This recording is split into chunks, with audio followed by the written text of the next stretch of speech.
Now to our three big money headlines. Housing hopes, stock slide, and Christmas for the 1%. Ooh, this should be interesting. Hitha Prabhakar, she's back with more on all this. So, okay, let's talk first about sales of previously owned homes, Hitha. That decreased in September from the highest level in 2 years. Is a decrease in sales, though, necessarily bad? No, Alex, analysts are saying not at all. So, yeah, the sales definitely went down. It's been the lowest in the last 2 years. But purchases actually came down from 1.7% to about 4.7 million, but that's up 11% since that's the highest it's been since the previous year. So that's a good thing. And one of the reasons why really has to do with the fact that there's no inventory to actually buy. A lot of those hedge fund managers are going out there and snapping up all that property for people to rent.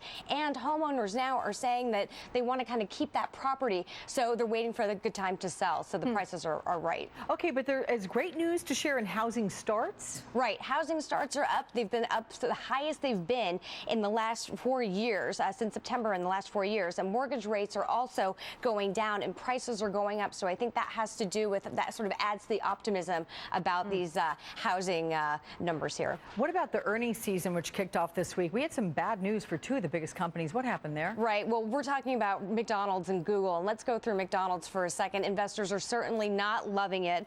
McDonald's came in quarterly earnings. It's the worst it's been in 9 years.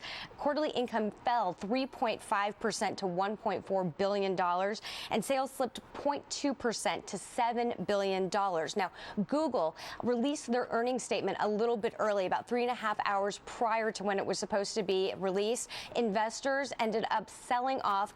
Almost $33 billion was lost, Alex. Wow.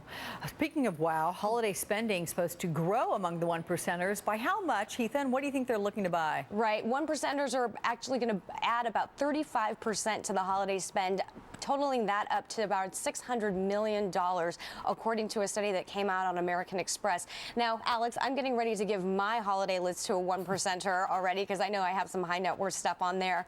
But basically, women are really going to be the ones that are driving that. About 37% of the women are going to be buying high net worth, high, I guess I should say, expensive items for their spouses. Meanwhile, the rest of the country, the average spend, according to the National Retail Federation, is going to be around $421.